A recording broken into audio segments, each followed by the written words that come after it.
میں آل India Muslim personal لا board کا ترجمان پروکتا اسپوکس پرسن ہوں۔ آج ہم نے آل انڈیا مسلم پرسنل لا بورڈ کی میٹنگ میں 6 اہم مدعوں پر وارتا کی اور فیصلے کی۔ اس میں ایک مدعا ہے کہ یہ جو سپریم کورٹ کا فیصلہ آیا ہے حال میں مسلم متعلقہ کو مینٹیننس دینے کا، اس فیصلے کو ہم شریعت کے خلاف سمجھتے ہیں، اور ہم سمجھتے ہیں کہ یہ فیصلہ نہ عورتوں کے حق میں نہ شریعت کے حق میں ہے، اور اس کو ہم جتنے لیگل، کانسٹیٹیوشنل اور ڈیموکریٹک راستے اویلیبل ہیں ان سب کا استعمال کریں۔ دوسری بات ہم نے طے کی کہ اتراکھنڈ کا جو یونیفارم سول کوڈ کا قانون ہے، وہ قانون جو نہ صرف یہ کہ وہ کانسٹیٹیوشن سے ٹکراتا ہے، نہ صرف یہ کہ وہ شریعت اپلیکیشن ایکٹ سے ٹکراتا ہے، بلکہ اس ملک میں جو ڈائیورسٹی ہے اس کو ختم کرنے کا قانون ہے۔ ہمارا دیش جو ہے کسی ایک دھرم کا دیش نہیں، کسی ایک زبان کا دیش نہیں، کسی ایک کلچر کا دیش نہیں، یہ multi religious multi culture society ہے، جہاں یونیفارمٹی کے نام پر آپ اس وشیشتا کو ختم کریں گے تو شانتی پیدا ہوگی۔ ہم اس کو چیلنج کریں گے۔ کی عاملہ کی میٹنگ ہوتی رہتی ہے جس میں ہم لوگ ٹیکنیکلی کئی سبجیکٹ سے بات کرتے ہیں۔ اس میں پرائمرلی پرسنل لاء سے بات ہوتی ہے، مساجد سے بات ہوتی ہے اور اوقاف پہ بات ہوتی ہے، وقف کی زمینوں کے بارے میں بات چیت ہوتی ہے۔ اس کے علاوہ جو اس سے ریلیٹڈ ٹاپکس ہیں اس پر یہ بات چیت ہوتی ہے۔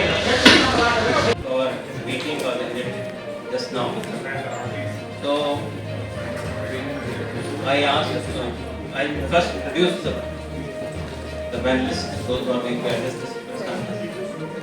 To my far right, Sister Atiya Siddiqa, he is member of working committee for India Muslim Pursuit Board.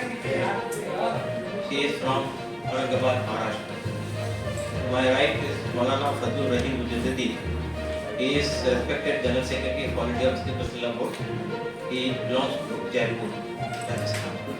To my left, Maulana Ahmad Faisal Rahmani, who is again Secretary of India Muslim Pursuit Board and also Amir Shariat of Imamat Sharia Bihar and Odisha. To my extreme left, Sister Professor Mansa Bushra Abidi.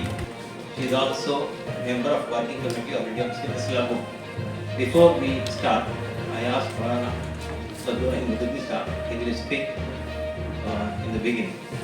Maulana Fadlur Rahim Mujaddidi Sahab board کے general secretary ہیں، وہ آپ سے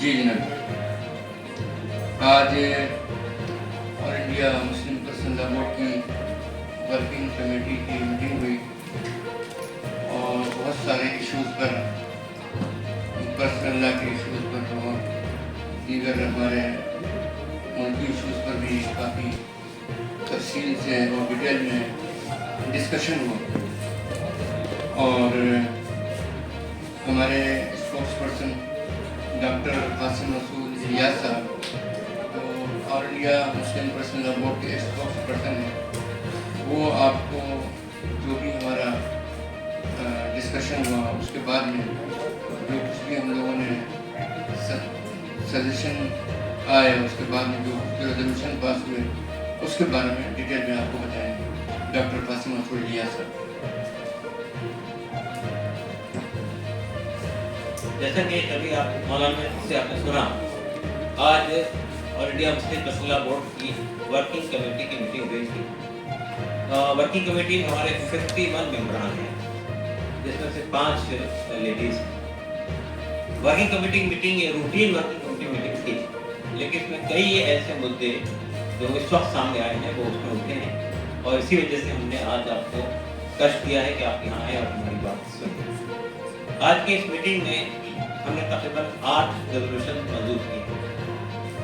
پہلا resolution جو ہے وہ recent supreme court judgment پر ہے، جو ایک طرح سے شاہ بانو کا ریپلیکا ہے۔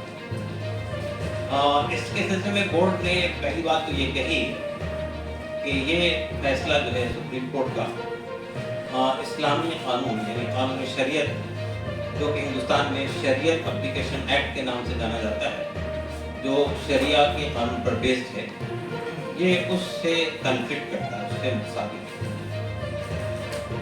ظاہر ہے کہ ہم یہ بات اس سے پہلے بھی کہتے رہے ہیں کہ مسلمان جو ہے وہ شریعت کا پابند ہے، اور وہ کوئی ایسی بات نہیں کر سکتا ہے جو شریعت سے کنفلکٹ کرتی ہے۔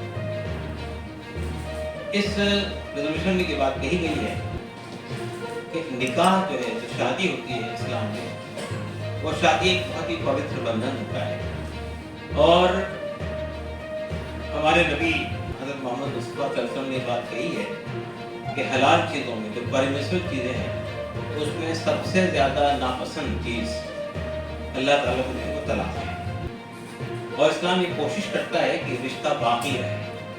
بہت ساری باتیں قرآن مجید میں رشتے کو باقی رکھنے کے تعلق سے کہی گئی ہیں، لیکن جب زندگی اجیرن ہو جائے، جب شادی کنٹینیو نہ کرنی پڑے، تو پھر اس کے لیے بہت ہی ایک ریسپیکٹیبل طریقے سے جدائی کرنے کا ایک راستہ دکھایا گیا طلاق۔ عام طور پہ طلاق کو لوگ سمجھتے ہیں کہ بہت ہی کروئل اپروچ ہے طلاق ہے، لیکن عام طور پہ آپ ان رشتوں میں جا کر دیکھیں گے جو بہت زیادہ گاڑی چلتی نہیں ہے، تو طلاق جو ہے وہ ایک آنریبل وے آف سیپریشن ہے۔ اور یہی وجہ ہے کہ ہم دیکھتے ہیں کہ جن مذاہب میں، جن ریلیجن میں طلاق کا پروویژن نہیں تھا، وہاں بھی طلاق کے پروویژن کو انکارپوریٹ کیا گیا ہے۔ لیکن یہ ہم نے یہ محسوس کیا ہے کہ ہندوستان میں ہندوؤں کے لیے ہندو کوڈ لا ہے، مسلمانوں کے لیے سرٹیفکیشن ایکٹ ہے، اور پھر آرٹیکل 25 میں کانسٹیٹیوشن میں ہم کو یہ آزادی دی گئی ہے کہ ہم اپنے مذہب کے مطابق زندگی گزاریں، یہ ہمارا فنڈامنٹل ہے۔ سپریم کورٹ کے ججمنٹ میں یہ بات کہی گئی ہے کہ یہ ان دا انٹرسٹ آف ویمن ہے۔ یہ جو ججمنٹ ہے وہ عورتوں کے مفاد میں یا عورتوں کی بھلائی کے لیے ہے۔ ہمارا ماننا یہ ہے کہ اگر آپ رشتوں پہ، شادی بیاہ کے معاملات پہ غور کریں گے تو آپ محسوس کریں گے یہ ان کا انٹرسٹ آف ویمن نہیں ہے، بلکہ ہمیں محسوس کرتے ہیں کہ یہ عورتوں کے لیے یہ ایک مصیبت بن جائے فیصلہ، اس لیے کہ اگر کوئی آدمی شادی کے بعد، طلاق کے بعد بھی اگر اسے زندگی بھر مینٹیننس دینا ہے تو وہ طلاق کیوں دے گا؟ اور پھر رشتے میں جو تلخی پیدا ہو گئی ہے، جو بدمزگی پیدا ہو گئی ہے، وہ کنٹینیو کرے گی، تو اس کا سفر کون ہوگا؟ اور تو ایک بات تو یہ ہے، ہم نے یہ بات کہی ہے کہ مسلم مسئلہ بورڈ کی ورکنگ کمیٹی نے پریزیڈنٹ آف بورڈ کو یہ اتھارٹی دی ہے کہ وہ لیگل کمیٹی سے کنسلٹ کر کے اس قانون کو، اس فیصلے کو کیسے رول بیک کیا جا سکتا ہے، اس پر کام کرے۔ دوسرا ریزولوشن جو ہے وہ UCC کے بارے میں۔ آپ جانتے ہیں کہ ہمارا جو دیش ہے وہ multi religious, multi cultural country ہے۔ ڈائیورسٹی جو ہے یہاں کی وشیشتا ہے، اور ہم یہ محسوس کرتے ہیں کہ یعنی یونٹی ان ڈائیورسٹی کی بات ہم عام طور پہ کہتے ہیں، تو ہم نے اس کو انکریج کیا ہے، چاہے آپ لینگویج کی ڈائیورسٹی لو، کلچر کی ڈائیورسٹی لو، ریلیجن کی ڈائیورسٹی لے، یہ ہمارے دیش کی وشیشتا ہے اور اس کو ہمارے کانسٹیٹیوشن نے پرزرو کیا۔ UCC اس ڈائیورسٹی کو ختم کرنے کی کوشش ہے، اور ہم یہ محسوس کرتے ہیں کہ UCC جو ہے نہ صرف کانسٹیٹیوشن کی اسپرٹ کے خلاف ہے، بلکہ جو ریلیجس فریڈم ہم کو یہ حاصل ہے اس کے خلاف بھی ہے۔ ہم نے یہ بات کہی گئی ہے کہ UCC کے سلسلے میں اگر سینٹرل گورنمنٹ یا اسٹیٹ گورنمنٹ بھی کوئی بات طے کرتی ہے تو انہیں اس سے ریفرین کرنا چاہیے، اس سے اپنے آپ کو پرہیز کرنا چاہیے۔ اور ابھی جو اتراکھنڈ کا UCC منظور ہوا ہے، اس کو بھی اگر آپ دیکھیں گے، غور سے پڑھیں گے، تو آپ دیکھیں کہ بہت ساری ایسی چیزیں اس میں ہیں جو عام آدمی کو پریشان ہوتی ہیں، کیونکہ ہم اس کو صرف UCC کا نام دیکھتے ہیں، یونیفارم سول کوڈ، اور سمجھتے ہیں کہ اس کے اندر بہت لبرل اپروچ اختیار کیا گیا ہوگا، بہت فائدے دیے گئے ہوں گے، ایسا نہیں، بلکہ اس میں بالکل عام طور پر اس طرح کی جو کوششیں کی جاتی ہے وہ مذہب کے خلاف ہوتی ہے، اور اس میں ایسے پروویژن ڈالے جاتے ہیں جو مذہب سے کنفلکٹ کرتے ہیں۔ تو ہم نے یہ فیصلہ کیا ہے کہ اتراکھنڈ کا جو UCC ہے ہم اس کو چیلنج کریں گے، اور اس کی تیاری ہماری لیگل کمیٹی کر رہی ہے، بہت جلد ہم اس کو چیلنج کریں گے۔ تیسری بات ہمارے ریزولوشن میں اوقاف سے متعلق ہے۔ آپ جانتے ہیں کہ ہمارے دیش میں جو انڈاؤمنٹ ہے، مسلم انڈاؤمنٹ ہے، وہ اس کے لیے پارٹیشن سے پہلے ہی یہ قانون منظور ہو گیا تھا، اور پارٹیشن کے بعد اس میں بہت سارے امینڈمنٹ ہوئے ہیں اور فائنلی 2013 میں جو امینڈمنٹ ہوا اور قانون منظور ہوا وہ آج وقف ایکٹ 2013 کہلاتا ہے۔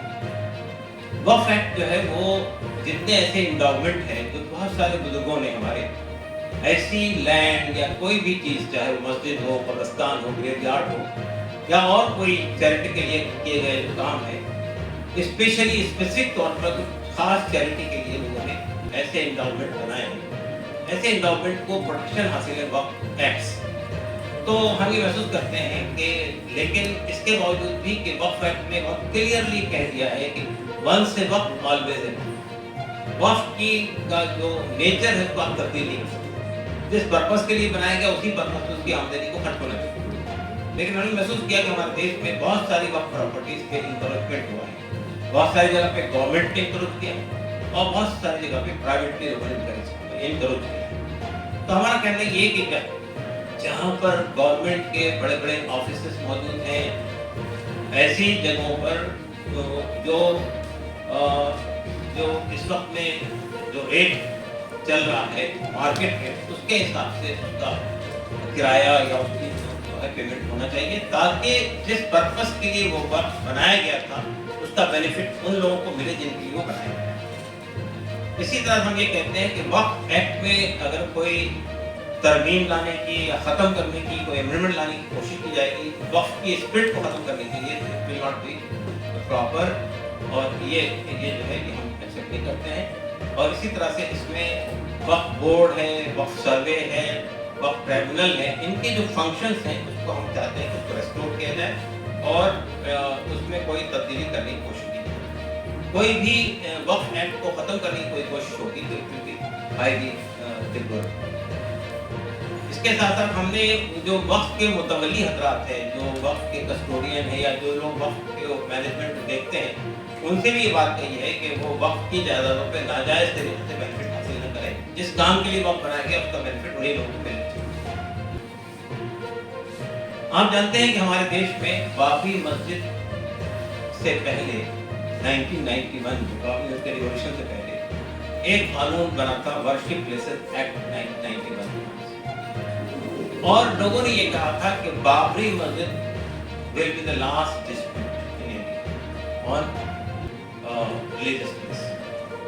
یہ ہم محسوس کر رہے تھے کہ یہ اس میں یہی بات کہی گئی تھی پارلیمنٹ میں قانون بناتے وقت میں، ورشپ پلیسز ایکٹ آنے کے بعد اب کوئی نیا ڈسپیوٹ ورشپ پلیسز کے بارے میں اب نہیں پیدا ہو۔ ہم نے چین کی سانس لی، ٹھیک ہے، بابری مسجد کا جو فیصلہ تھا، ہم سمجھتے ہیں کہ فیصلہ سپریم کورٹ نے جو دیا ہے اس فیصلے کو ہم نے ایکسیپٹ نہیں کیا۔ یہ بات صحیح ہے کہ سپریم کورٹ جو ہے لاسٹ ریسورٹ ہے، اس کے بعد وہاں سے جو فیصلہ ہو جائے گا وہ فائنل فیصلہ ہوگا۔ لیکن آپ جانتے ہیں کہ سپریم کورٹ نے اپنے فیصلے میں بہت صاف طور پہ کہا تھا کہ بابری مسجد کسی مندر کو توڑ کے نہیں بنائی گئی، بابری مسجد وہاں جب وہاں پہ یعنی جو مندر کے جو کام آثار ملے ہیں وہ 400 سال پہلے کے ہیں، مندر میں جو مورتیاں رکھی گئی وہ غلط تھا، اسنویدھانک تھا، مسجد کا ڈیمولیشن اسنویدھانک تھا۔ یہ سب باتیں کہنے کے بعد فیصلہ ہمارے خلاف ہے۔ یہ بات ابھی تک ہمارے سمجھ میں نہیں آئی ہے کہ جو کلیم تھا کہ یہ مندر کسی مسجد کو توڑ کے بنائی گئی، کورٹ نے اس کو ڈیمولش کر دیا۔ یہ کلیم تھا کہ مورتیاں پرگٹ ہوئی، کورٹ نے اس کو ڈیمولش کر دیا۔ پھر کورٹ نے جو ہے بابری مسجد کی شہادت کو، ڈیمولیشن کو غلط قرار دیا گیا، سنویدھانک قرار دیا گیا، شیمفل ایکٹ قرار دیا گیا۔ اس کے بعد بھی وہ زمین ان لوگوں کو دے دی گئی جو لوگ اس کے لیے ریسپانسبل۔ لیکن اب ہم نے یہ سوچا تھا کہ اب یہ ورشپ پلیسز ایکٹ آنے کے بعد اب کوئی نیا ڈسپیوٹ نہیں پیدا، لیکن ہمیں یہ بڑا افسوس ہوتا ہے کہ اس کے بعد نئے ڈسپیوٹ کھڑے ہو رہے ہیں۔ وارانسی کا گیان واپی مسجد کا ڈسپیوٹ آپ کے سامنے ہے۔